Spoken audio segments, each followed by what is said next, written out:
E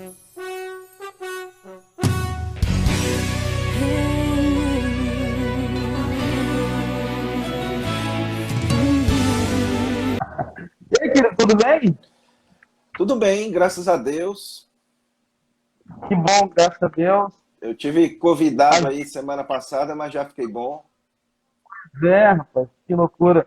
Mas aí tá tudo bem com a família? Tudo bem, já tá todo mundo recuperado, graças a Deus. Ah, que bom, graças a Deus.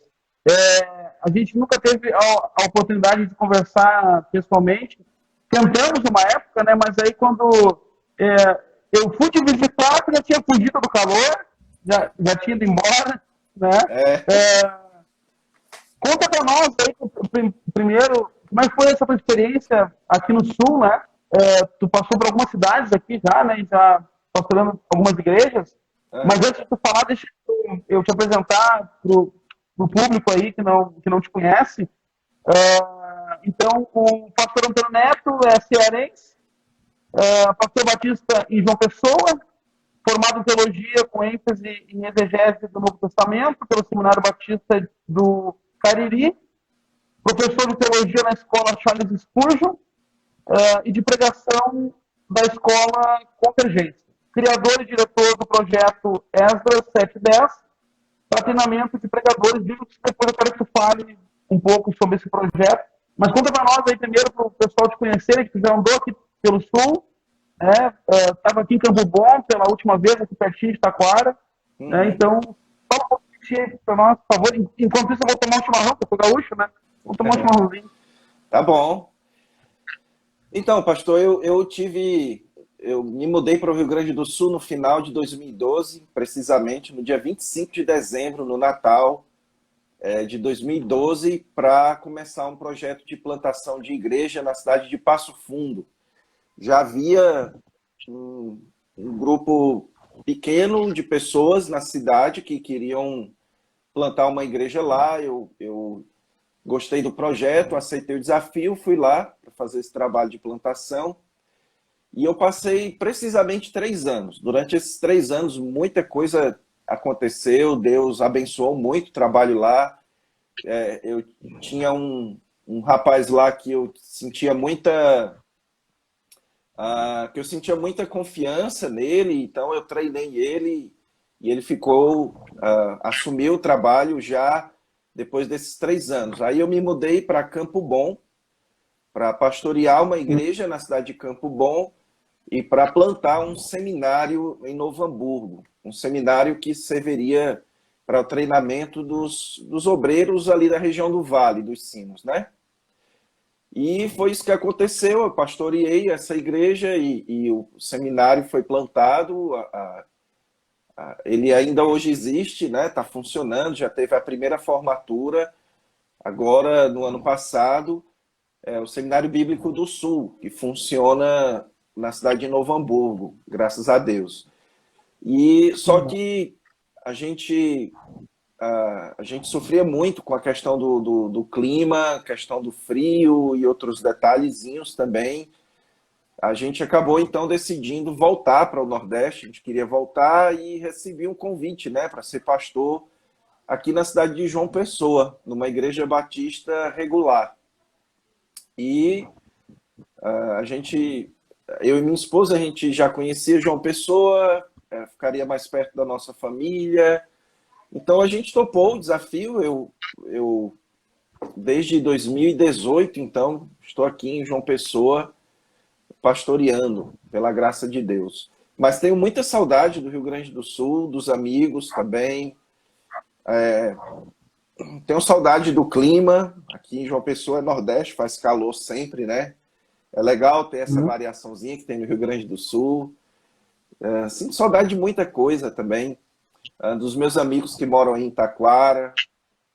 Enfim, foi um período muito abençoado. Amém, que legal, que coisa boa. Neto, eu fiz eu estou fazendo essa jornada de topologia, né, para a gente expor as variações do milênio, e eu tenho te acompanhado já faz algum tempo, já faz bastante tempo. Inclusive, quando eu fui assistir algumas aulas da Charles Spurgeon, antigas, do reverendo Heber, eu via que tu estava lá fazendo pergunta, né? Então já faz bastante tempo. E uma live que eu achei bem interessante, que eu gostei, foi um debate. Tu debateu com o reverendo Augusto Nicodemos, né? Com o Tio Nico, e mais dois debatedores. E tu vai falar hoje de pré-milenismo, mas eu dei muita risada quando usou o argumento, né? Que usaram para ti, né? Mas como que pré-milenismo se o Nicodemos é milenista, né? Então aquilo ali ficou muito marcado, foi engraçado. E aí eu fiz questão de fazer essa jornada para a gente expor as três escolas.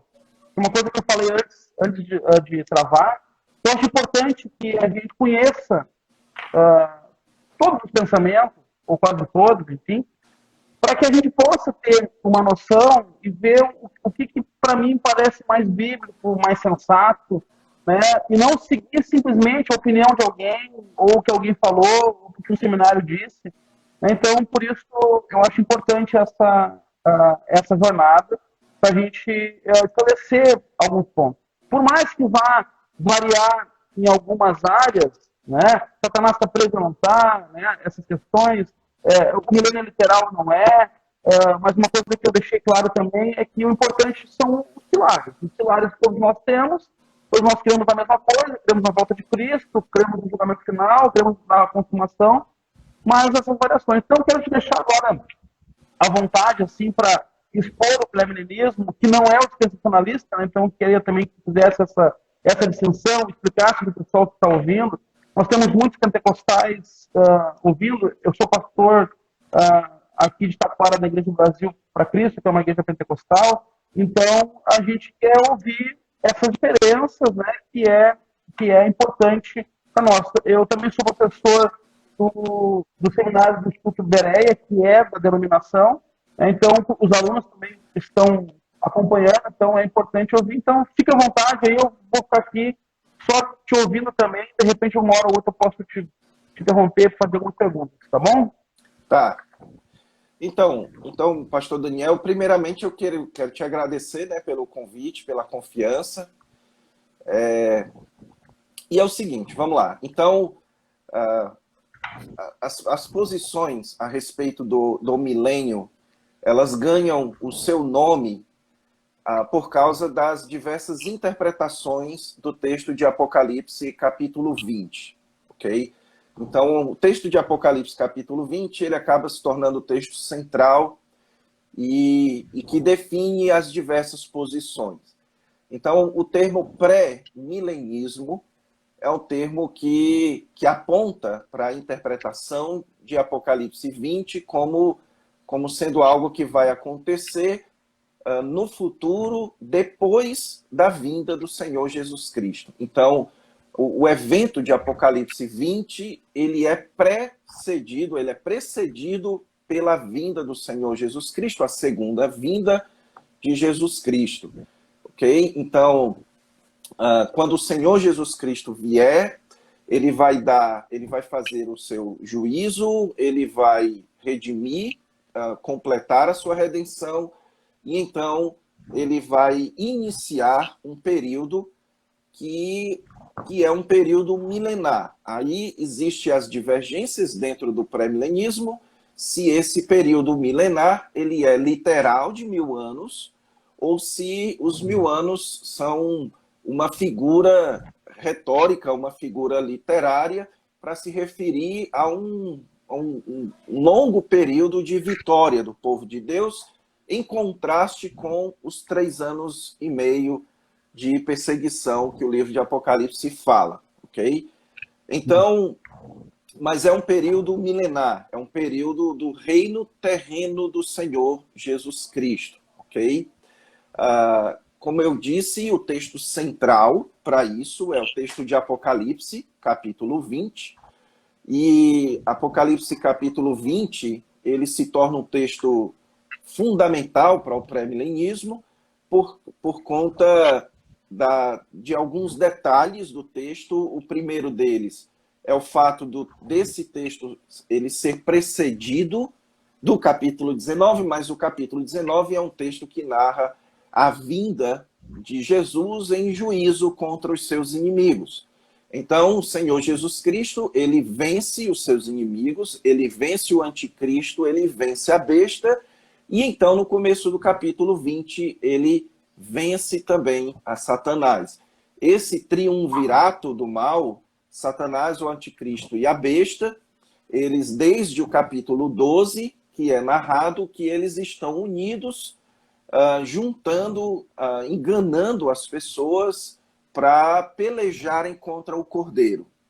Então, nessa batalha, a batalha do Armagedon, né, que eles estão reunidos para pelejarem contra o Cordeiro, essa batalha ela é vencida pelo Senhor Jesus Cristo em Apocalipse 19, e então ele vence o anticristo e a besta, e então aprisiona Satanás.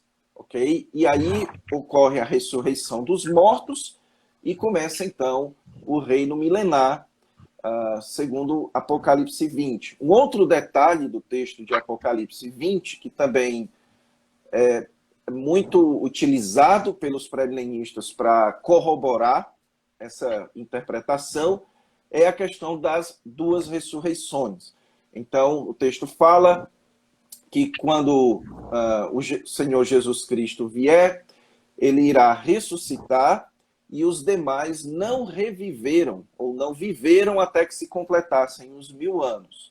Isso significa dizer que as pessoas, os que não vão entrar nesse reino milenar, os que não são crentes, digamos assim, eles só iriam ressuscitar no final do milênio. E isso, então, indica que esse período que o Senhor Jesus Cristo está falando, ele é um período que é precedido pela ressurreição dos santos, pela ressurreição do povo de Deus.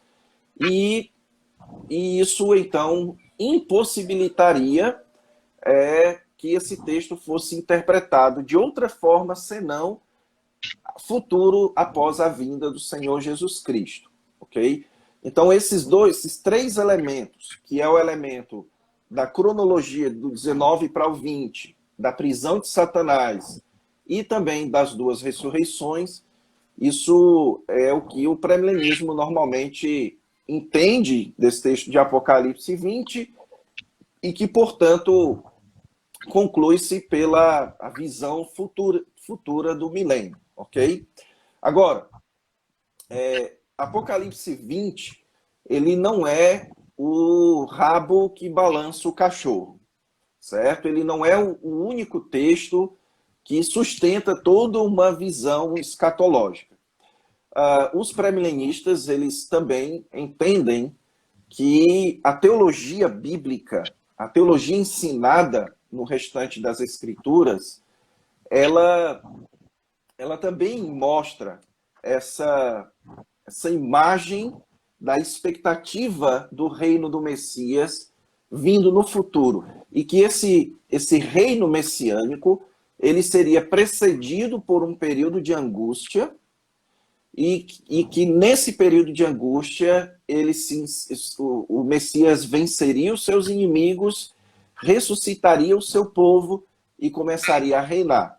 Isso é muito evidente no livro de Daniel. O livro de Daniel, ele deixa muito claro esse esquema no livro inteiro, certo? Que é o esquema de que o reino do Messias, ele começa a partir de um período de angústia. Então, o período de angústia, ele será resolvido pela chegada do Messias, e então o Messias ressuscitará o seu povo e começará a reinar, ok? Quando o Senhor Jesus Cristo vem, ele chega anunciando que era chegado o seu reino. Isso, então, era entendido pelos judeus. Quando o Senhor Jesus Cristo anuncia, arrependei-vos porque o reino de Deus chegou, é chegado o reino de Deus. Jesus não dá mais nenhum outro detalhe, porque ele sabe que as pessoas que estavam ouvindo entendiam o que ele estava falando, que era o reino do Messias prometido no Antigo Testamento. especialmente do pacto que Deus fez com Davi, prometendo um rei da dinastia davídica que traria descanso para os israelitas dentro da sua terra.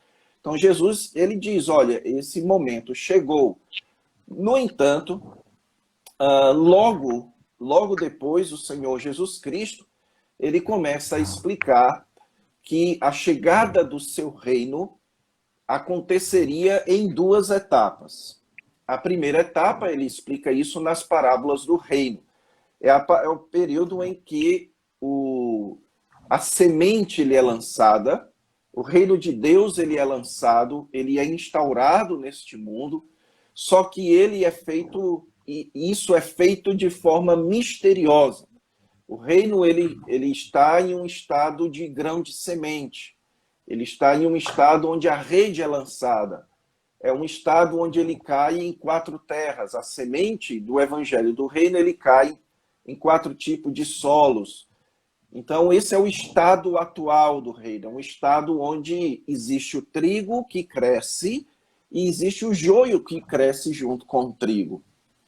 Então, nesse período do reino, o rei estava com o povo, mas o rei ele foi tomado, certo? Ele foi crucificado e ele prometeu a ressurreição dos mortos.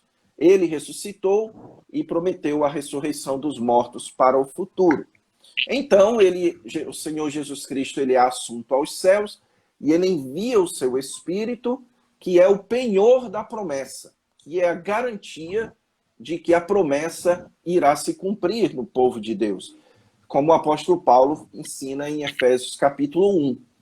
E portanto, o Novo Testamento, ele apresenta a expectativa de que o reino do Messias, ele ainda virá.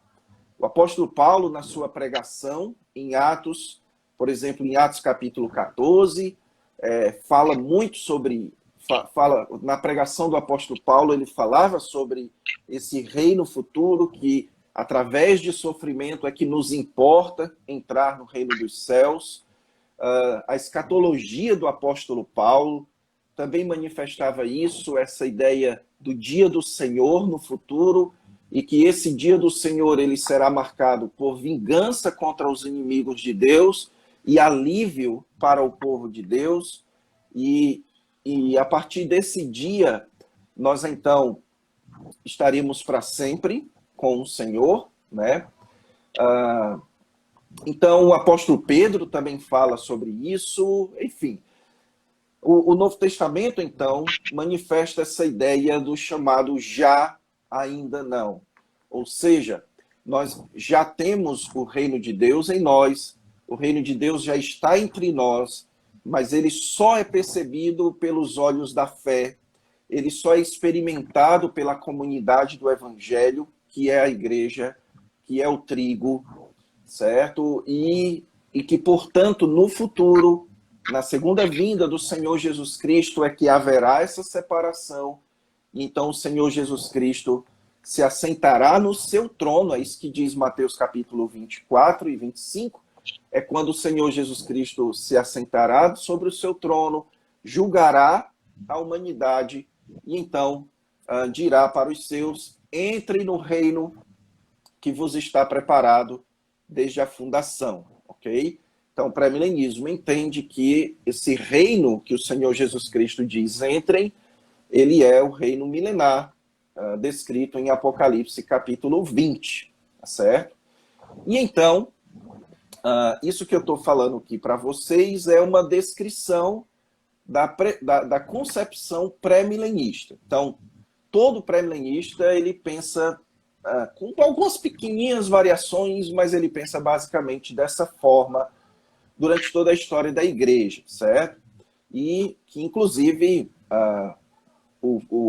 a concepção pré-milenista, muito embora o termo pré-milenista ele seja recente, mas a concepção, o pensamento, a ideia do milênio futuro, ela é a concepção escatológica mais antiga da igreja, certo? Essas variações do tipo amilenismo, pós-milenismo, elas só começaram a surgir posteriormente. Agora, em tempos mais recentes, algumas variações dentro do pré-milenismo elas têm sido propostas, ok? E basicamente eu diria que são duas variações. Tem o chamado pré-milenismo histórico, certo? Que aqui eu não quero confundir a cabeça do pessoal, mas as variações elas ocorrem por conta da concepção, em primeiro lugar, por conta da concepção em relação ao arrebatamento. Então, o pré-milenismo histórico é a posição que afirma que o arrebatamento ele vai acontecer na segunda vinda do Senhor Jesus Cristo e que a igreja será arrebatada para entrar no reino milenar, certo? Então, essa é a concepção histórica, a concepção dos primeiros pais da igreja. Por isso que leva esse nome de pré-milenismo histórico. E em tempos mais recentes, foi proposto o chamado pré-milenismo pré-tribulacionista dentro dos círculos dispensacionalistas, certo? Então, o dispensacionalismo, ele normalmente, ele crê no que é chamado de pré-tribulacionismo ou mid-tribulacionismo, uma das duas opções, que é a concepção de que antes do reino milenar haverá 7 anos de tribulação e que a igreja ela será arrebatada antes dos 7 anos da tribulação. Ela não adentrará no período da tribulação e ela não sofrerá a tribulação porque ela será geograficamente transportada para o céu durante esse período, ok? Então você tem, em primeiro lugar, esses dois modelos de pré-milenismo, que é o pré-milenismo histórico e o pré-milenismo pré-tribulacionista. Agora, a principal variação que existe dentro do dispensacionalismo diz respeito à linha teológica que leva ao pré-milenismo. O que é que eu quero dizer com isso? O pré-milenista dispensacionalista, ele é alguém que entende que existe uma distinção entre Israel e igreja. Então, a partir dessa distinção entre Israel e igreja, ele entende o milênio como parte dessa distinção, certo? Sendo assim, todo pré-milenista dispensacionalista, ele vai acreditar que durante o reino milenar, o reino de Israel será restaurado, Jesus vai reinar sobre as nações a partir de Israel, ok? Então, a monarquia judaica ela será restaurada, as promessas que foram feitas para Israel a respeito da terra de Canaã, a respeito do descanso nessa terra, do rei, do Messias reinando em Jerusalém, a partir de Sião, e as nações do mundo vindo até Jerusalém para celebrar o Messias. Essas expectativas do Antigo Testamento, elas vão se cumprir em Israel no reino milenar. Agora, pré-milenistas não dispensacionalistas são aqueles que, como não são dispensacionalistas, eles não entendem que existe uma distinção entre Israel e igreja. Eles entendem que as promessas que foram feitas a Israel, elas se cumprem espiritualmente na igreja e que, por isso, o reino milenar ele não terá um caráter judaico, ele não terá um caráter de restauração de Israel. Obviamente que haverá ação de Israel, como profetizada pelo apóstolo Paulo em Romanos capítulo 11.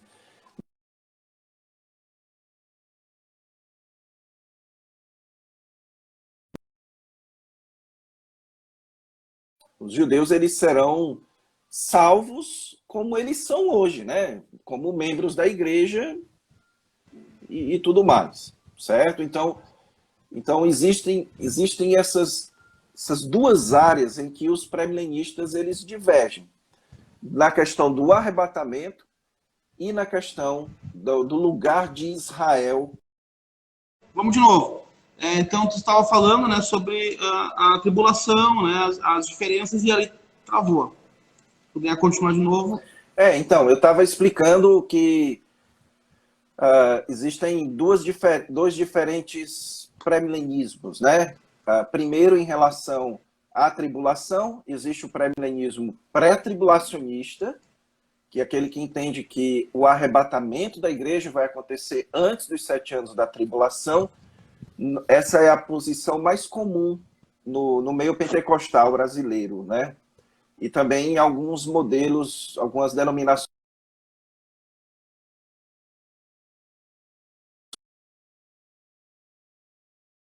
Novo, hein? Voltou aí? Voltou. Pronto, existe o pré-milenismo histórico, que entende que o arrebatamento vai acontecer na segunda vinda de Cristo, precedendo o milênio, né? Mas uma outra distinção que existe dentro do pré-milenismo é quanto à corrente teológica do pré-milenista. Então, se o pré-milenista ele for um pré-milenista dispensacionalista, ele vai entender que o milênio ele marcará a restauração de Israel, a restauração da monarquia judaica sob o reino do Messias neste mundo, ok? E o pré-milenista não dispensacionalista, ele não vai ter essa compreensão. Ele vai entender que o milênio será o reinado do Messias, mas não necessariamente será um reinado em Israel, não necessariamente vai acontecer uma restauração de Israel, e vai ser a plenitude da igreja, né? no reino milenar. Ok? Então é isso. Eu não sei se durante toda a minha exposição ficou algum ponto que o pastor gostaria que eu esclarecesse mais. Pode falar que eu estou à sua disposição. Inclusive, eu vou pedir para o pessoal que quiser participar, né, fazer alguma pergunta, na medida do possível. Alguns estão dizendo que travou de novo, mas voltou. Enfim, vamos tentando. Eu vou deixar salvo, né, então depois a gente publica novamente. Com relação à tribulação e o arrebatamento, né? Como tu colocaste aí, né? Alguns vão dizer que é antes, outros vão dizer que é depois. E o mídio, que vai separar, né, da tribulação da grande tribulação. Hoje isso está em alta, né? E as pessoas estão querendo descobrir se nós estamos na tribulação, se nós já estamos chegando na grande tribulação. Falar de milênio também nos remete a anticristo, né? E as pessoas sempre se levanta alguém e se questiona: será que é o anticristo?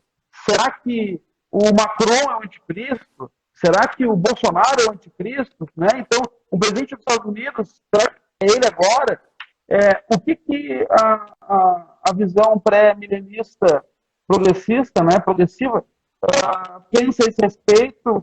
Qual é a sua opinião a esse respeito? E sobre o arrebatamento da igreja, né? Antes, depois, no meio, a tribulação, enfim, esse assunto que vai girar em torno disso. Certo. Então, como você colocou aí, existem diferentes formas de se encarar a relação entre Israel e igreja, ok? Então, o dispensacionalismo tradicional, ele fazia a seguinte distinção, que Deus tem um plano para Israel e Deus tem um plano para a igreja.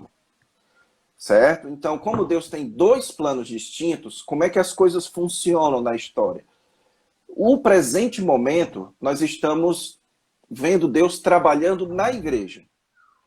Certo? Então, a igreja é um parênteses do plano de Deus para Israel. Então, o plano de Israel ele foi interrompido, Deus ele está lidando agora com a igreja, e por isso que o arrebatamento ele precisa ser antes da tribulação. Por quê? Porque o arrebatamento ele é uma promessa para a igreja. E a tribulação ela é uma promessa para Israel. Então a igreja vai ser arrebatada e Deus vai retomar o seu tratamento com Israel durante o período da tribulação, certo? E então, alguns dispensacionalistas, eles passaram a discordar desse tipo de pensamento sobre Israel e igreja. Eles entendem que a distinção entre Israel e igreja não é uma distinção de dois planos distintos. Não, eles entendem que Deus ele só tem um plano e que esse plano ele vai se desenvolvendo progressivamente durante a história. E no presente momento, Deus continua atuando com o seu plano para Israel. No entanto, esse plano ele foi estendido para os gentios. Os gentios agora, eles em Jesus, podem desfrutar das mesmas promessas que foram feitas para Israel.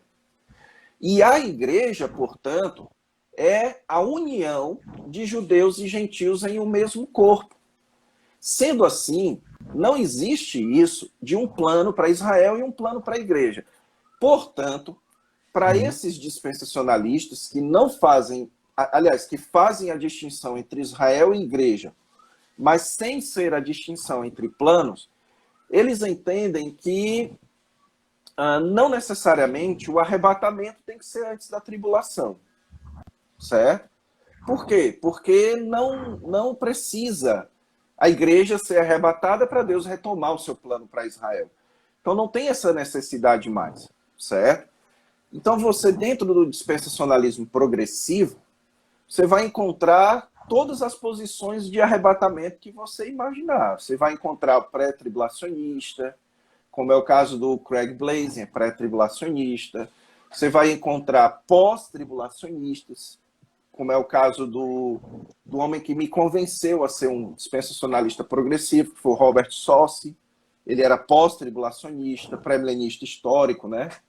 E a meu posicionamento atual não é nenhum e nem outro, certo? Eu tenho uma visão totalmente distinta a respeito do arrebatamento, da tribulação, certo? Que daria pano para manga para outra conversa aqui bem longa, ok? Agora, pegando isso que eu falei e aplicando para essa questão de como é que você analisa a sua época, né? Anticristo, tribulação, essas coisas. Bem, tradicionalmente, o dispensacionalismo ele é marcado pela crença na iminência de Jesus, por conta da crença da iminência do arrebatamento, certo? Então, como o dispensacionalista ele acredita que o arrebatamento ele tem que acontecer antes de começar a tribulação, então ele fica prestando atenção nos sinais para saber se está perto ou não da tribulação. Por quê? Porque se estiver perto da tribulação, então o arrebatamento está perto também. E por isso a gente precisa se preparar para o arrebatamento, ok? Agora, isso produz uma série de escritos e de análises a respeito das coisas que estão acontecendo ao nosso redor, ok? Então, a tradição dispensacionalista, ela produz, ainda hoje, as chamadas conferências proféticas, que são conferências de análise dos nossos tempos. Eu já fui uma dessas conferências proféticas. E existe muita percepção de que, por exemplo, a análise dos prédios da ONU, certo? Inclusive das questões arquitetônicas dos prédios, da história, dessa questão das Nações Unidas, da Europa, do euro, né? Da zona do euro, dessa questão da União Mundial, do globalismo, da globalização, da China, da Rússia, da ascendência da Rússia e da China, as questões de Israel. Se gosta muito de dizer que Israel é o relógio escatológico de Deus, então a gente tem que ficar sempre atento com o que está acontecendo com Israel, e especialmente aquilo que é chamado de sionismo cristão, que é uma expectativa de que os judeus voltem para a sua terra, restaurem a nação de Israel, restaurem o templo judaico. Por quê? Porque para que os eventos do Apocalipse aconteçam, é necessário que exista um templo em Israel. Então, se não tiver um templo em Israel, então a tribulação não vai acontecer. Entendeu? Sendo assim, existe muito esse movimento sionista de luta por Israel, luta pela restauração de Israel e tudo mais. Agora, com o dispensacionalismo progressivo, com essa quebra dessa iminência do arrebatamento, e também com uma série de outros detalhes em relação à interpretação de Apocalipse, a interpretação da tribulação e tudo mais, esse tipo de atitude ela não é tão mais comum dentro do dispensacionalismo progressivo, ok? No entanto, ela não é totalmente anulada. Por quê? Porque existe no Novo Testamento um negócio chamado consciência apocalíptica. Aqui a gente teria assunto para outra aula, né? Que é o aspecto psicológico do Apocalipse, que inclusive é muito esquecido quando se trabalha o livro do Apocalipse, é o seu elemento psicológico, certo? O Apocalipse, a literatura apocalíptica, ela era uma literatura extremamente psicológica. Psicológica em que sentido? Ela era uma literatura para ajudar as pessoas a lidarem com questões da sua época, especialmente questões políticas da sua época, certo? Então, questões de domínio sobre os judeus, dos reinos deste mundo sobre Israel, oprimindo o povo judeu, e aquela expectativa do poder de Deus vindo pelo Messias, vencendo os inimigos de Deus e restaurando a ordem. Essa era a mentalidade apocalíptica. E isso tinha um efeito psicológico sobre o povo, certo?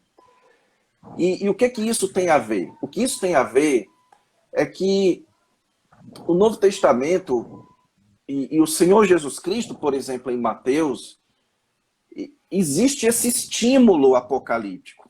Esse estímulo de você olhar o que está acontecendo na história, certo? E ter essa expectativa de que isso podem ser sinais, de que isso podem ser ações do Senhor preparando o terreno para a chegada triunfante do Messias, ok?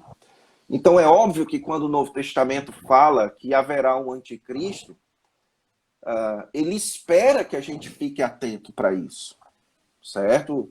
É óbvio que quando o Novo Testamento fala a respeito de uma apostasia futura, a respeito... Aliás, é óbvio que quando o Novo Testamento inclui um livro de Apocalipse, é óbvio que ele quer que a gente tenha uma mentalidade apocalíptica, certo? E então, por isso, eu diria o seguinte, pastor, muito embora eu não recomendo muito dessas literaturas que ficam taxando, né, que são taxativos, de dizer coisas do tipo a Rússia é o povo do Oriente, lá de Daniel, ou o anticristo ele é um dos papas, como os reformadores diziam, né? Ou o anticristo ele é romano, o anticristo ele é judeu, o anticristo ele é islâmico. Ou seja, essa ideia de você ficar sendo extremamente categórico nas coisas. Isso eu não recomendo, certo? Porque isso confunde a mentalidade apocalíptica com mentalidade curiosa. conspiracionista, certo? Agora, isso não significa dizer que nós não devemos ter essa mentalidade apocalíptica, como o apóstolo João tinha quando ele disse o seguinte: olha, vocês sabem que vem o anticristo, mas vários anticristos já têm surgido. Qual é o nome disso? Isso é a mentalidade apocalíptica, ou seja, o futuro ele já irrompe no presente. Nós já podemos ir experimentando o futuro chegando, certo?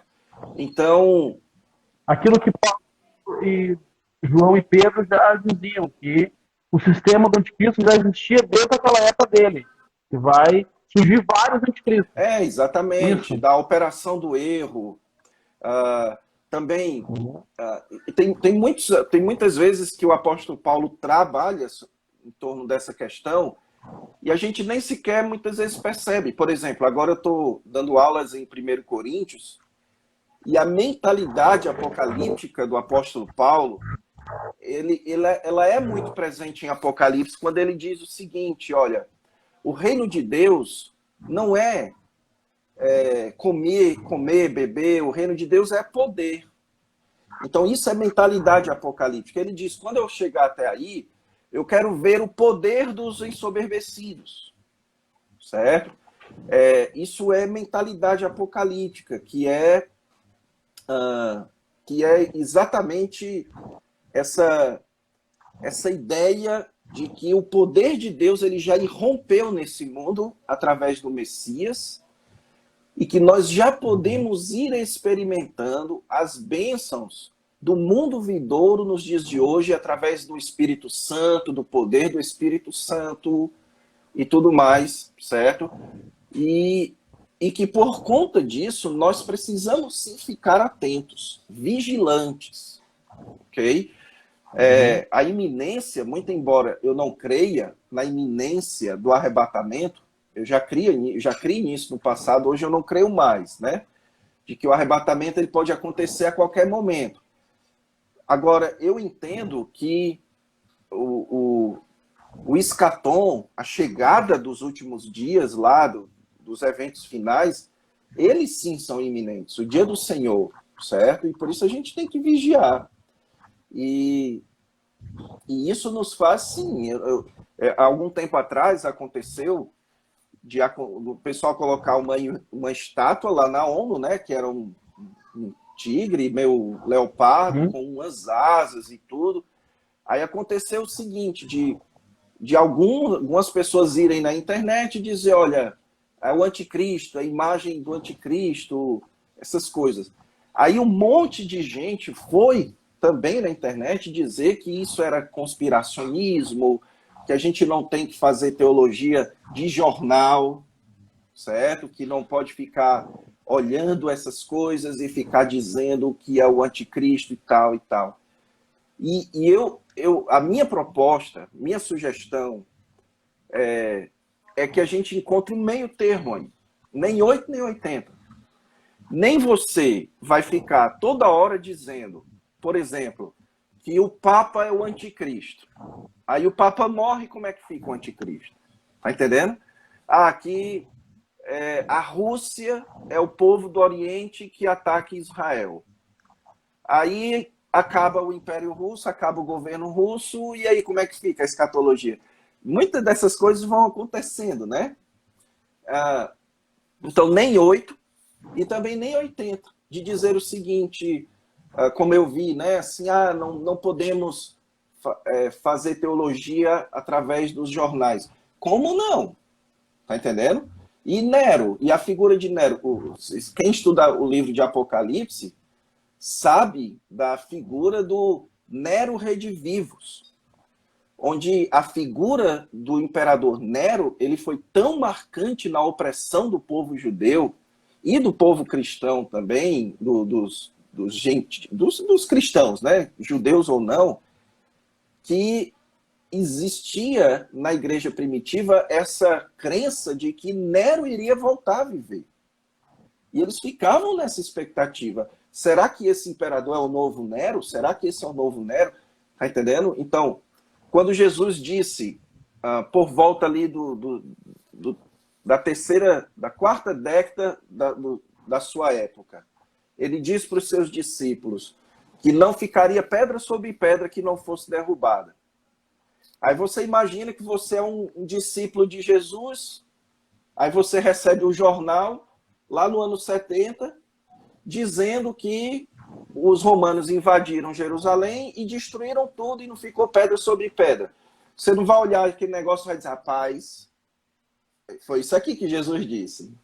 Entendeu? Então, como eu gosto de dizer, nem 8, nem 80.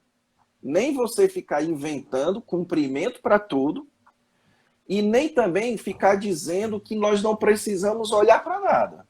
Que não é assim, não olhe para nada, essa estátua aí não tem nada a ver. Será que não tem nada a ver? Será que os caras da ONU são tão inocentes assim, os coitadinhos, bichinhos, de colocar uns animal assim, bem parecido com o que está lá no livro de Daniel, e é tudo inocência? Será? Tá entendendo? Então é essa inocência que eu não recomendo também, certo? A gente tem que ter essa mentalidade apocalíptica. Os reinos deste mundo, eles são contra o Messias. Existe uma conspiração mundial contra o Senhor, certo? E contra o seu povo. Existe uma conspiração. Ah, mas então você é conspiracionista? Não. Isso é o que a Bíblia diz. Salmo capítulo 2, certo? Que os reis deste mundo, eles se juntam para rir do Senhor.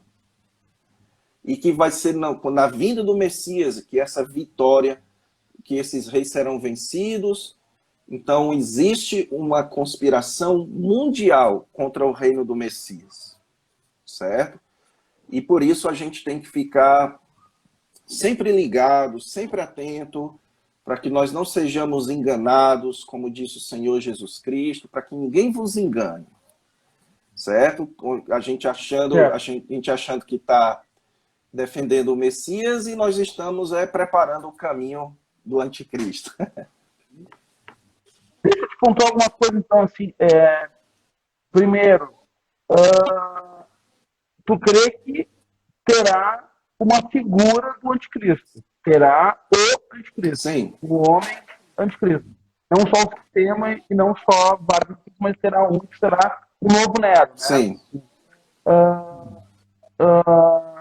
Essa questão que tu colocou aí de observar os fatos também, eu acho interessante porque não deve ter o exagero, né, de que fica tudo tá sendo marcado, né? Isso é isso, isso é aquilo, mas a gente fica esperto. Mas me diz uma coisa, duas coisas importantes. Tu citou aí vagamente assim o templo, o terceiro templo, Israel e a igreja, tá? E o arrebatamento. O templo, na tua visão, né, e na visão progressiva, vai existir o terceiro templo? Ou é uma má interpretação? Israel e igreja, então, não tem a separação, é um povo só, é isso? E então, como se interpreta e como se dá que todo Israel será salvo, tá? Nesse ponto, e sobre o arrebatamento, comentaste alguma coisa ali, então, pelo que eu entendi, o arrebatamento para ti, ele vai acontecer na vinda do Senhor Jesus, não eventos distintos, né? Como o espiritualismo crê, né? Arrebata, daqui 7 anos, 3 anos e meio, Jesus volta para a igreja. Então, ele será um evento único, é isso? Certo, então vamos lá, um tópico por vez, né? Vamos começar em relação ao templo. Essa questão do templo, isso vai depender de como se interpreta o texto de Mateus capítulo 24, certo? Então, eu não entendo, e também o texto de Daniel capítulo 9 das 70 semanas. Então, esses dois textos, eles estabelecem que vai acontecer um pacto, mas que o sacrifício ele será interrompido, né? Então, Daniel diz isso, Jesus fala lá em Mateus 24 que vai acontecer esse ataque sobre o templo, conforme foi dito pelo profeta Daniel, certo? Isso significa, então, que o que o Senhor Jesus Cristo afirma é que a tribulação que ocorre sobre Israel, ela é diretamente relacionada às figuras que marcam a identidade judaica. E especialmente a figura do templo, certo? O judeu, ele não se enxerga sem um templo. Ele é judeu, mas ele é um judeu incompleto sem o templo, certo? Então, até hoje, os judeus ortodoxos e todos, eles sofrem por não terem o templo. Então, o templo e a lei são os dois elementos centrais da identidade judaica, certo? Sendo assim, pastor, eu creio que sim, eu creio que haverá uma restauração do templo, certo? Eu creio que não existe tribulação sem um templo judaico, ok? E por isso eu sou... por isso eu sempre sou muito atento a todas essas notícias sobre a reconstrução do templo, tá entendendo? Que já estão bem avançadas. Se você conversar, por exemplo, com o Franklin Ferreira, eu já conversei com ele sobre isso. Ele vai muito para Israel e ele tem muita informação a respeito desse aspecto, que os judeus já estão prontos para demonstrar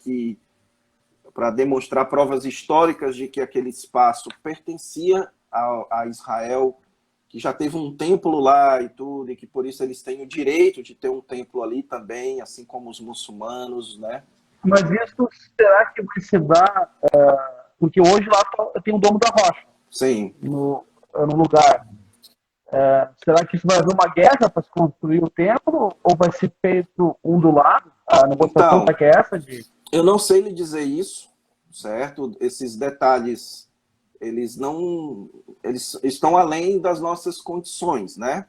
Inclusive, a gente tem exemplos de como muita gente deixou escapar a vinda do Messias, a vinda de Jesus como Messias, por se apegar muito a esse tipo de detalhe. Havia uma corrente dentro do judaísmo que dizia que o Messias, ninguém saberia a origem dele, ele simplesmente surgiria do nada, assim, certo? Então, algumas pessoas isso era uma corrente do judaísmo, isso não era o que era profetizado. Ok? No Antigo Testamento a gente sabia que o Messias ia vir de Belém, ia ser da tribo de Davi, ia ter a indicação da estrela e tudo mais. Aí o que acontece? Muita gente ficou assim, mas o Messias a gente não sabe de onde vem, a gente sabe de onde esse aí vem, então ele não é o Messias, entendeu? Então, digamos, se eu te disser, vai acontecer uma guerra, e essa guerra não acontece, aí as pessoas vão... Enfim, eu não sou profeta para dizer como é que as coisas vão acontecer, né? Então, eu só entendo isso, que não existe angústia, tribulação, sem a presença de um marco como o templo, certo? Agora, isso não é algo que eu lhe digo com total convicção, certo? Isso é um assunto muito nebuloso dentro da escatologia, ok? Agora, uma outra coisa que você mencionou foi a questão de Israel e igreja. Então, sim, eu como um dispensacionalista progressivo, eu entendo que o plano que Deus estabeleceu para os judeus, para Israel, ele estendeu para os gentios. Isso é o que o apóstolo Paulo fala em Romanos capítulo 9, a defesa de Paulo da soberania de Deus em Romanos 9 é justamente para demonstrar que Deus tem o direito de estender a sua eleição. Porque a eleição ela não é por obras, certo? Por isso Deus tem o direito de estender a sua eleição para os gentios, de chamar os gentios e fazer de vasos de barro, de vasos de ira, fazer os seus vasos, certo? E aí ele utiliza o texto Osés, chamarei povo a não meu povo, amada que não era amada, para demonstrar isso. Deus tem o direito disso. Sendo assim, a eleição de Israel ela é estendida para os gentios. E quem é que desfruta dessa eleição? Quem é que vive na aliança hoje? Como é que eu faço para ser parte do povo da aliança? É fazendo parte da igreja. Então, a igreja é a comunidade de judeus e gentios que compartilham do evangelho. Agora, isso não significa dizer que ainda não existe nenhuma distinção mais entre judeus e gentios. É claro que existe. O apóstolo Paulo ele diz que não existe homem nem mulher. O que o apóstolo Paulo está querendo dizer com isso? É que homem e mulher agora são iguais? Não. Mas que no plano de Deus não existe diferença entre homem e mulher. Por isso que o batismo é para homem e para mulher. Não é a circuncisão só para homem. Entendeu? Então não existe mais diferença entre um judeu e um gentio dentro do plano de Deus. Agora, isso significa dizer que não existe mais nenhuma diferença entre judeu e gentio? O apóstolo Paulo ele vai dizer de forma alguma, existe sim. Aos gentios, aos judeus foram dados oráculos de Deus. A eles pertencem a aliança, certo? Em Romanos capítulo 15, quando o apóstolo Paulo quer levantar uma oferta para abençoar o povo de Jerusalém, ele diz para os gentios, olha, vocês são devedores dos judeus. Porque o que vocês desfrutam são as bênçãos espirituais dos judeus. Entendeu? Então, o que vai acontecer na tribulação e no milênio é por causa dos judeus, mas vai acontecer só com eles? Não. Certo? Porque isso foi estendido para todas as nações, para os gentios também. Por isso é que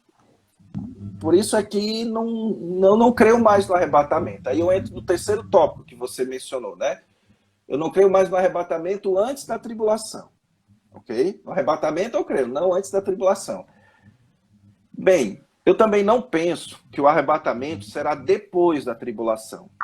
Certo? Então, a posição que eu sigo, que eu tenho, pastor Daniel, é uma posição que é muito pouco conhecida, muito pouco divulgada, e que interessantemente, antes de eu saber da existência dessa posição, eu já namorava com ela. Por quê? Porque eu fiz uma exposição do livro de 1º e 2º Tessalonicenses para a escola Charles Spurgeon, e nessa exposição, que inclusive está no YouTube, eu defendi a posição do pré-tribulacionismo, certo? Mas, quando eu desligava a câmera, aquilo ficava martelando na minha cabeça. Por quê?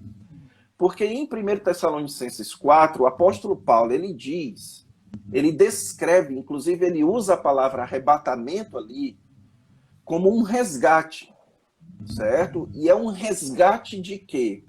É um resgate do dia do Senhor.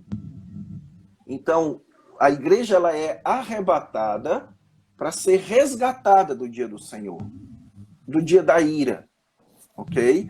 E em 2 Tessalonicenses, isso fica ainda mais evidente, quando ele diz que quando Jesus vier para vingar o dia da ira, nesse dia ele também dará alívio para o seu povo, certo? E em 2 Tessalonicenses capítulo 2, ele diz, olha, vocês estão preocupados, porque vocês acham que o dia do Senhor chegou. Aí, perdemos o arrebatamento, perdemos a ressurreição. Não! O dia do Senhor precisará preceder antes o anticristo. Jesus não fala que é o arrebatamento. Entendeu?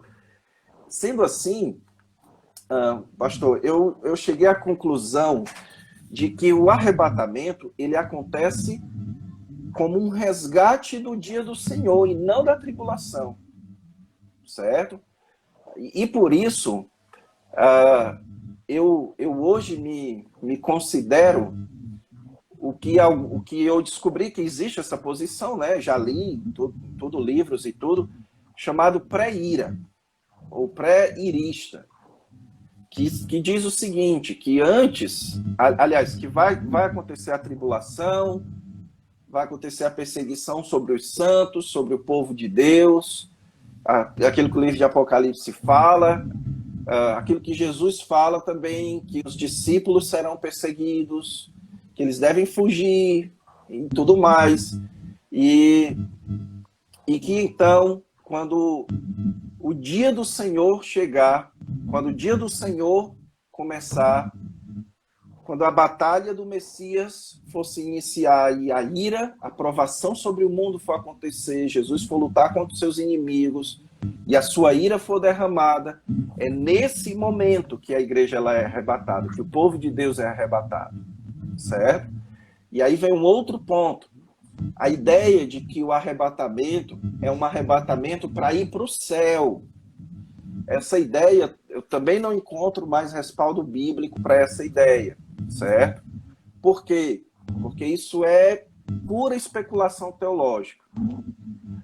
A ideia de arrebatamento é de um encontro. A igreja ela é arrebatada, ela é resgatada para se encontrar com Cristo nos ares, certo? Isso significa dizer que nós vamos nos encontrar com Cristo e Cristo dali vai nos levar? Não, nós vamos nos encontrar com Cristo que virá para derramar sua ira sobre os seus inimigos e reinar. Entende? Então... é uma coisa só. Exatamente.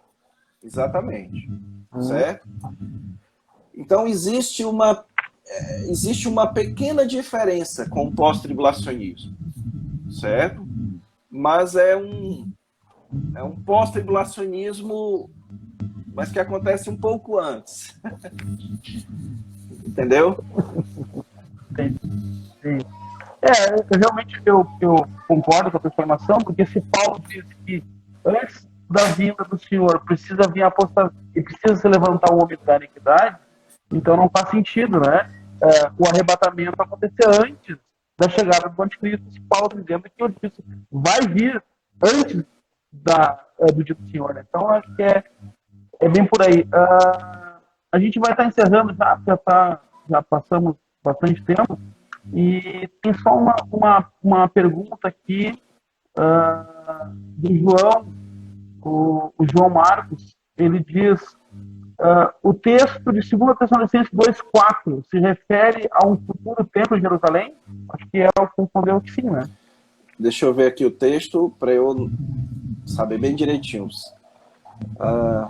2 Tessalonicenses 2,4. Pronto.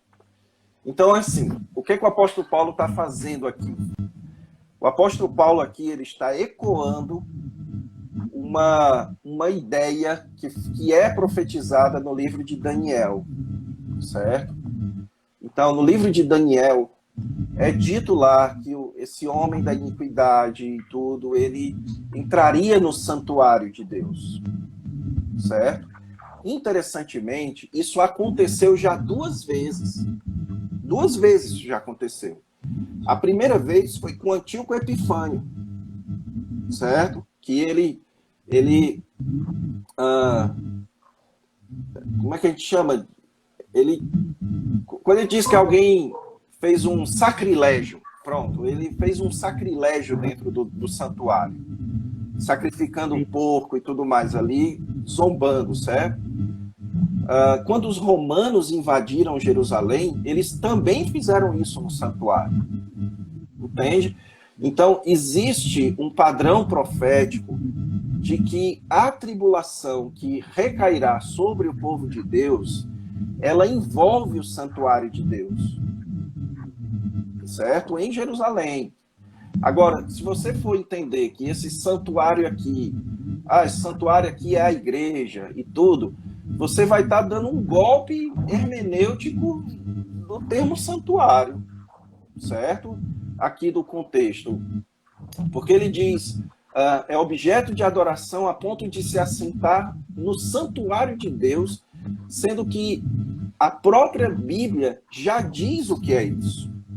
Em Daniel, tá entendendo? Em Mateus capítulo 24. Sendo assim, eu creio que sim. Eu creio que esse texto é uma evidência de que haverá um templo futuro, né? E que esse templo será parte fundamental desse processo de perseguição contra o povo de Deus, que precederá a vinda do Messias. Ótimo, ótimo. Querido, primeiro assim, então, para a gente encerrar, eu quero te agradecer. Foi uma benção, foi muito bom, acho muito esclarecedor. Gostaria de ter mais encontros como esse, talvez falando de outros assuntos importantes da teologia. E antes de nós encerrar, eu queria que falasse um pouco sobre esse teu projeto aí, que eu tenho acompanhado algumas coisas que tu publica no Instagram, né? O que é esse projeto, né? Como é que funciona esses cursos que tu tá aí trabalhando? A gente está até mesmo, o pessoal que se interessar também tá se inscrevendo aí, né? Certo. Então, eu queria agradecer pela oportunidade, pastor Daniel, pela sua confiança em mim. E eu tenho liderado um projeto chamado Esdras 710, é um ministério, é o nome que eu dei ao meu ministério na internet, né? E esse é um projeto que procura fazer o que Esdras fazia: estudar, praticar e ensinar. Então, eu quero ajudar as pessoas a estudarem melhor a palavra de Deus, a praticarem melhor e, especialmente, a ensinar. Então, nesse projeto, no momento, eu tenho 2 cursos. O primeiro curso é um curso de pregação, que é oferecido no formato de uma assinatura estilo Netflix, de apenas R$ 37,00, onde a pessoa recebe um roteiro, um caminho, para que ela possa aprender sobre tudo que ela precisa para pregar a palavra de Deus, desde o básico até questões um pouco mais avançadas, e esse ano, com a graça de Deus, a gente vai incluir, inclusive, as línguas originais, certo? Então, esse é o curso de pregação, e o outro curso é o treinamento de iniciação teológica, que é um curso que eu ensino as pessoas a estudarem teologia, certo? O resultado, o feedback que eu tenho ouvido das pessoas que fazem esse treinamento é incrível, porque ele realmente foi preparado para que a pessoa consiga estudar teologia com muito mais abrangência, com muito mais metodologia, com muito mais qualidade, tá entendendo? Então é um curso que faz com que o nível de aprendizado numa leitura ou de um assunto ele melhore substancialmente, tá certo? Quem tiver interesse de participar, me procura, que eu lhe mando os links, tá bom? E para você fazer parte, uma das filosofias do nosso ministério é que nós queremos ser bênção e abençoar as pessoas, por isso ninguém vai enfiar uma faca na sua goela para fazer você sangrar dinheiro, tá certo? A gente quer lhe abençoar. Muito bom, muito bom. Muito obrigado, então. Quero dizer, então, que vai ficar salvo no Instagram e depois eu subo essa live para o YouTube, para o meu canal da Cosmovisão Cristã. Semana que vem nós teremos a participação do reverendo André Escodamaglia, que vai expor o pós-milenismo. Então, é importante quem está participando hoje voltar semana que vem para entender qual é essa escola, essa visão, né, de interpretação, enfim, e no dia 28, o André Renz, né, que vai falar sobre amilenismo. Né? Então, importante quem ouviu o pastor Antônio Neto falar, né, expor, vai poder fazer esse contrassenso, esse balanço, e ver o que encaixa, o que não encaixa, que diferença é essa, né? Alguns acham, talvez, o pós-milenismo algo muito fora, então nós vamos entender, vamos ver o que é essa escola de interpretação, né? Como é que se dá isso. Então, querido, muito obrigado de coração, que Deus abençoe o teu ministério, que Deus abençoe o teu pastoreio, né? Que possa avançar, progredir, e espero que a gente pudesse encontrar pessoalmente, né? E poder trocar aí uma boa conversa, né? E a gente poder também fazer outras lives. Tá bom? Tá bom, pastor. Muito obrigado. Conte comigo. Que Deus abençoe. Conte comigo. Tamo junto. Amém. Amém. Então tá. Um abraço. Abração. Tchau, tchau. Tchau. Até a próxima, então. Valeu, pastor. Tchau, tchau.